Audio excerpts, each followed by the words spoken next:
The betrayal you think you're afraid of isn't the one that will destroy you. The real one is quieter, slower, and far more calculated. Because by the time you catch her in another man's bed, you're not witnessing the beginning of the story, you're walking into the final chapter of something that has been unfolding right in front of you for months.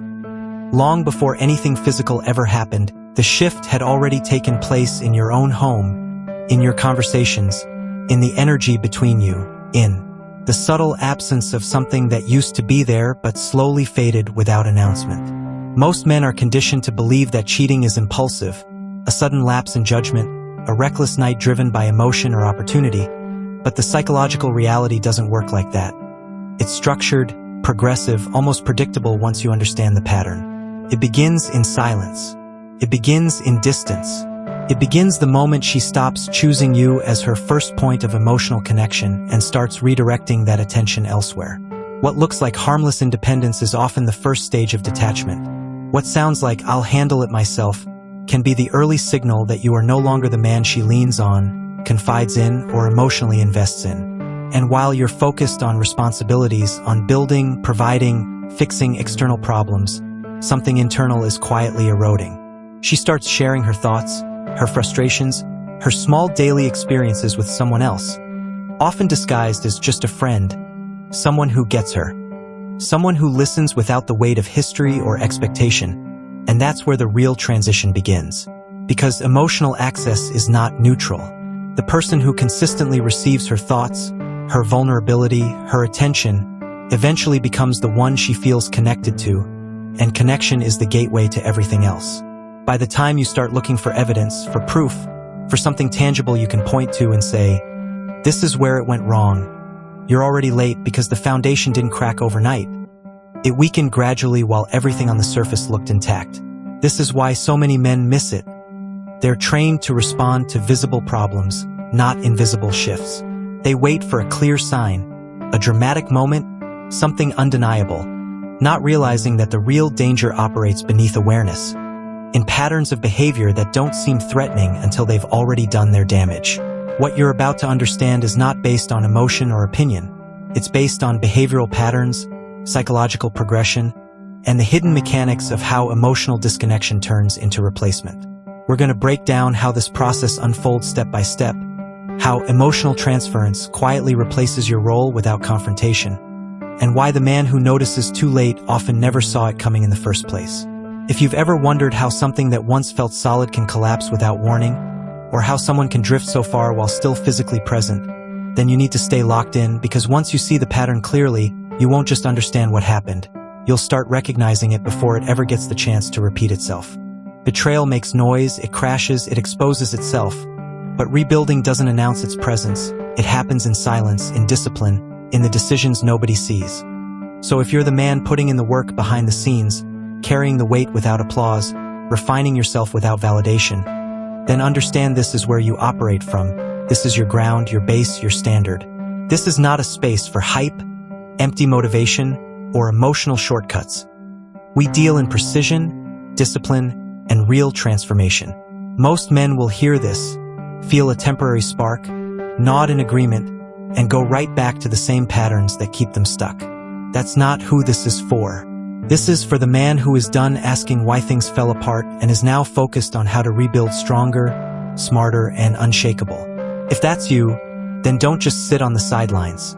Step in, subscribe, align yourself with a mindset that values control over chaos, silence over noise, and strength over sympathy. Leave a comment not for attention, but as a mark of presence, because presence is power, and the moment you claim it is the moment things start shifting in your favor. Now understand this carefully, because this is where everything begins to unravel in ways most men completely overlook. The first phase of psychological disconnection is not loud, dramatic, or obvious. It's subtle, controlled, and easy to misinterpret if you're not paying attention. It shows up as what can be described as selective silence. You've felt it before, even if you didn't have a name for it. You ask how her day went, and instead of the usual openness, you get short answers, reduced energy, surface-level responses that don't invite deeper conversation. Naturally, you assume she's tired, stressed, or just needs space. That's the surface explanation. But beneath that, something more strategic can be unfolding. Because in a healthy emotional dynamic, communication flows freely. There's a natural desire to share experiences, thoughts, small details, even random moments from the day. That openness isn't forced, it's instinctive. So when that flow becomes restricted, when information starts getting filtered, edited, or selectively shared, it's no longer just silence, it's redirection. It means certain parts of her world are no longer being brought to you. The details that used to come naturally are now being withheld, not always out of malice, but out of shifting emotional alignment. The conversation she doesn't mention, the interaction she casually omits, the moment she chooses not to share. These are not random gaps, they are choices. And those choices create space. Space that didn't exist before. Space where someone else can eventually enter. This is how a parallel emotional channel begins to form, quietly and without confrontation. It's not immediate betrayal, but it is the foundation that makes betrayal possible later on. Because connection grows where attention flows, and when that attention is no longer directed toward you in the same way, something else begins to take its place. Most men miss this stage entirely because nothing looks broken on the surface. There's no argument, no obvious conflict, no clear signal that something is wrong. Just a slight change in tone, in depth, in presence. But that subtle shift is where the real story begins. And if you don't recognize it for what it is, you'll keep treating it like a temporary mood instead of understanding it as the early formation of emotional distance that, if left unchecked, can evolve into something much harder to recover from. Then comes the comparison trap. This is where she stops seeing your strength and starts seeing your shadow. Every man has flaws, but in a secure bond, those flaws are accepted as part of the package. However, when the beginning of the end starts, she begins micro-auditing your behavior. Suddenly, the way you chew is annoying. The way you handle your finances is immature.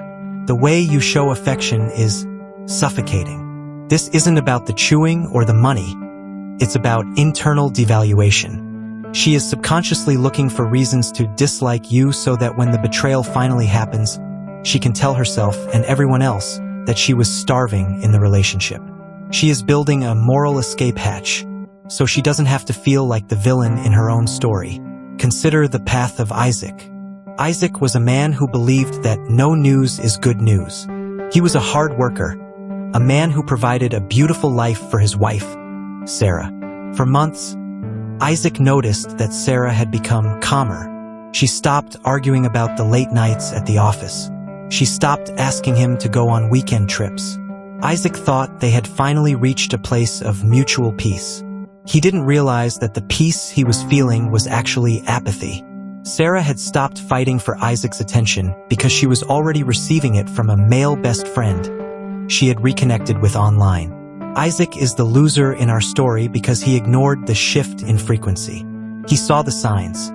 The way she would hide her phone screen, the way she started going to the gym at 9 p.m., the way her laughter felt hollow, but he chose to be supportive instead of sovereign. He told himself he was being a secure man by not asking questions. He even started doing more chores around the house, thinking that lightening her load would bring her back to him.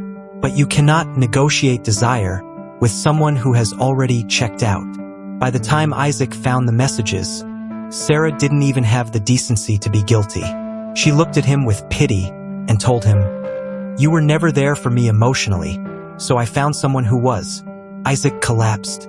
He begged her to stay. He promised to change. He became a servant to a woman who had already replaced him in her heart. He lost his frame, he lost his dignity, and he eventually lost his sanity because he tried to fix a betrayal that had been growing like a cancer for a year while he looked the other way. He proved that a man who ignores the psychological drift is a man who is financing his own replacement. He became a ghost in his own marriage, proving that blind trust is just another word for self-sabotage. This brings us to the emotional transference phase. This is the most dangerous part of the slow burn. A woman's intimacy is like a power grid. It requires a constant flow of validation, attention, and safety. When she starts unplugging those cords from you and plugging them into another man, the physical act of cheating is just a formal ceremony. The marriage of her spirit has already happened. She is sharing her dreams, her fears, and her vulnerabilities with someone else. Most men don't notice this because they are looking for physical evidence, but the sovereign man looks for the presence of the soul. If her soul isn't in the room when you're talking, it's because it's occupied elsewhere. We also have to analyze the resentment loop. When a woman starts the process of straying, she often becomes hypercritical of her partner. This is a defense mechanism. If she can make you the bad guy, she can justify her search for something better. You'll find yourself being blamed for things that happened 5 years ago. You'll be accused of things you didn't do. This is psychological projective identification. She is projecting her guilt onto you so she can identify as a victim. If you start apologizing for things you aren't responsible for, you are falling into her emotional trap. You are giving her the evidence she needs to leave you with a clear conscience. The reality is that the betrayal is in the secrecy, not the sex. The sex is just the full stop at the end of a very long, very dark sentence.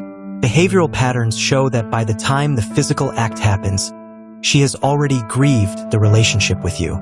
She has already mourned the man you were and accepted the man he is. This is why, when men catch their partners, they are often shocked at how cold and unfeeling she is. It's because she didn't just cheat on you yesterday. She's been divorcing you in her head for months. The sovereign man understands that his intuition is his internal radar. If something feels off, it's because the frequency has changed. You don't wait for proof to value yourself. You don't beg for information from a person who is hiding the source. You realize that attention is a currency, and if she is spending it elsewhere, your account is closed.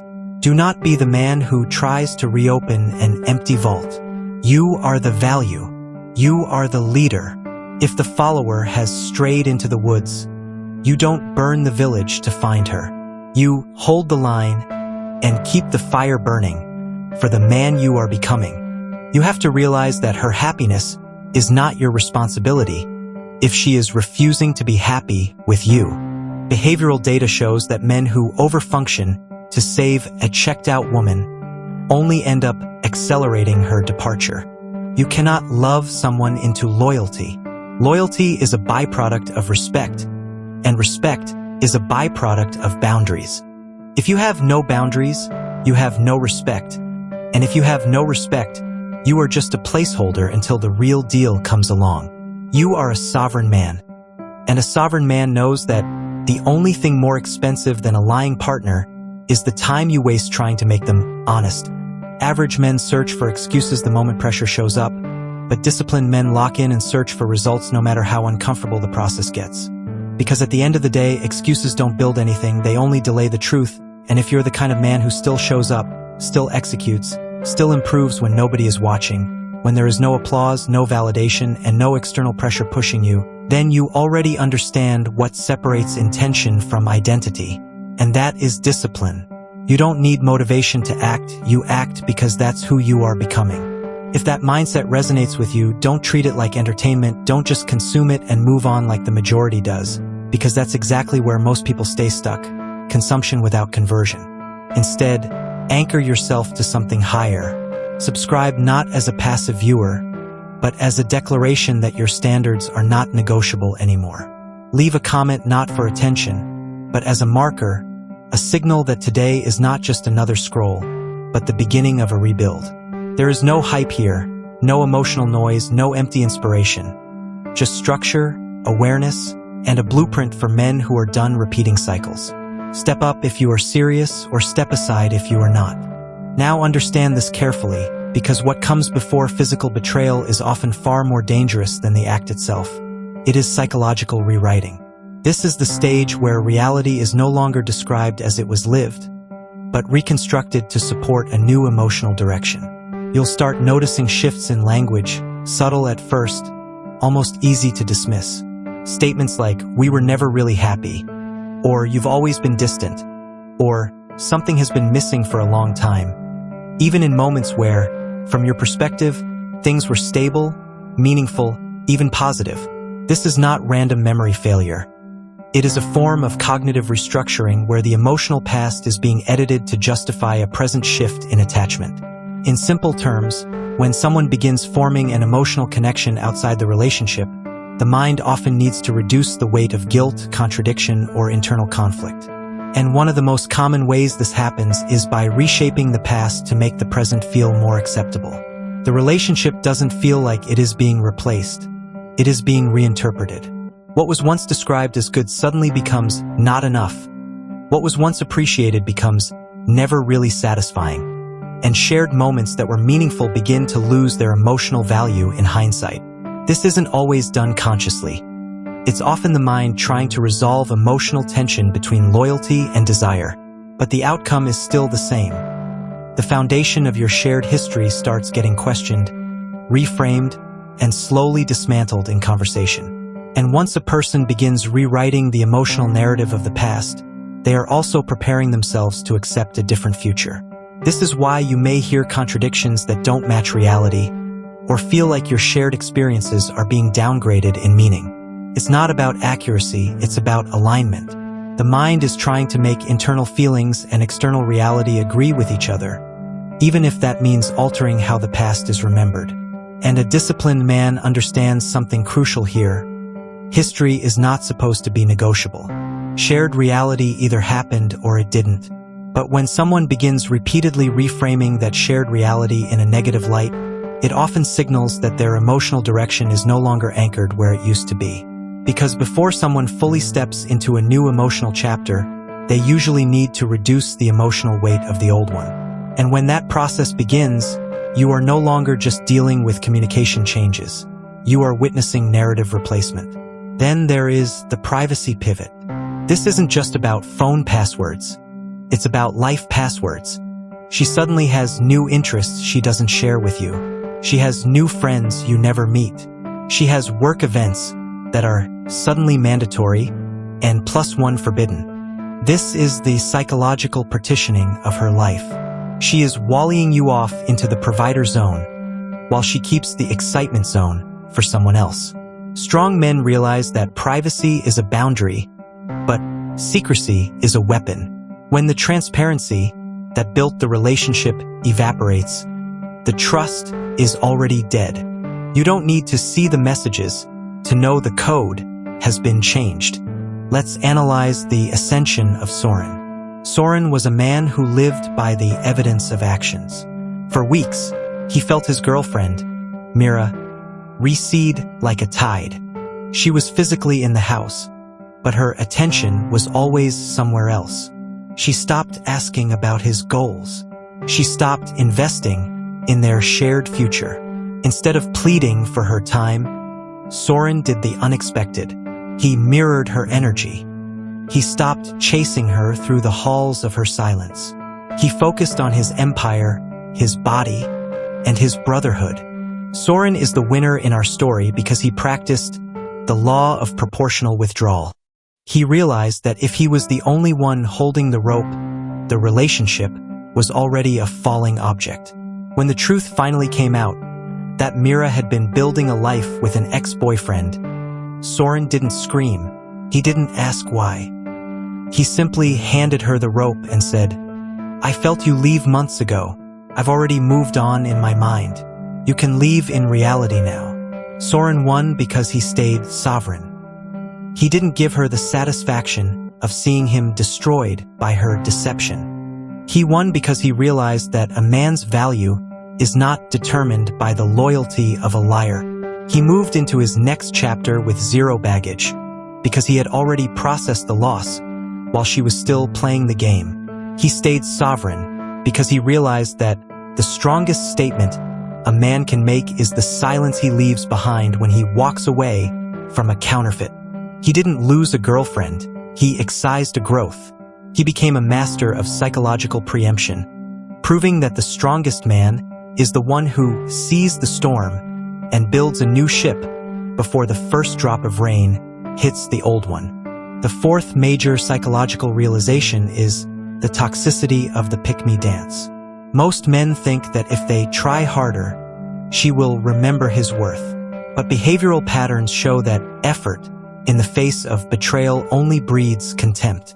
When you compete for a woman who has already opened the door to someone else, you are telling her that she is superior to you. Strong men never audit the other man to see what he has. They audit themselves to see why they are still standing in a sewage pipe. They know that respect is not earned through bargaining. It is enforced through exit. Furthermore, we must address the sovereignty of the clean break. Behavioral observations suggest that the longer you linger in the fog of her lies, the more your self-worth is eroded. Psychological patterns show that betrayal is like a virus. It mutates and spreads into every area of your life until you kill the host connection. You are the immune system of your own destiny. If the body is infested, you don't negotiate with the infection. You sanitize the space. The final realization is that her cheating began the moment she stopped protecting your peace. It wasn't the first kiss or the first night. It was the first time she had a problem with you and told someone else instead of you. It was the first time she allowed another man to disrespect your position in her life. You are the king. Your queen's primary job is to guard the throne of your mutual trust. If she's opening the side gate for intruders, she's already abdicated. The reality is that a man who fights for a woman who won't fight for him is just a gladiator in a coliseum that she is watching with another man. Behavioral observations suggest that strength is the ability to be alone, rather than accepted by a traitor. You are the power. If the bond is broken, stop trying to glue the shards. Build a new vase. I have a smart question for the men who have the sovereign fortitude to finish this analysis on the hidden beginning. If you were defending a castle and you found out the guard at the main gate was leaving it unlocked every night and sharing the layout with the enemy, would you buy the guard a better sword to encourage them? Or would you replace the guard and strengthen the gate? You are the castle. Your love is the sword. The cheater is the guard. Stop rewarding the betrayal. Drop a comment below and tell the Brotherhood, what was the smallest change? The shift in her tone, the new hobby, or the quiet phone that you now realize was the true beginning of her exit? How did it feel the moment you stopped blaming yourself for her choice to stray? Share your moment of sovereign clarity. Your waking up might be the alarm a brother needs to stop the dreaming and start the rebuild. Let's build the Council of Sovereign Men together. If you're still watching, you didn't just hear this, you felt it. That tells me you're done with the noise and ready for the signal. Men who choose this path don't have to walk it in the dark. Subscribe to stand in the ranks with US. Drop a comment and tell me exactly what hit home. I pay attention to the men who speak up. Stay disciplined. Hold the line. Do the work. I'll see you in the trenches next time.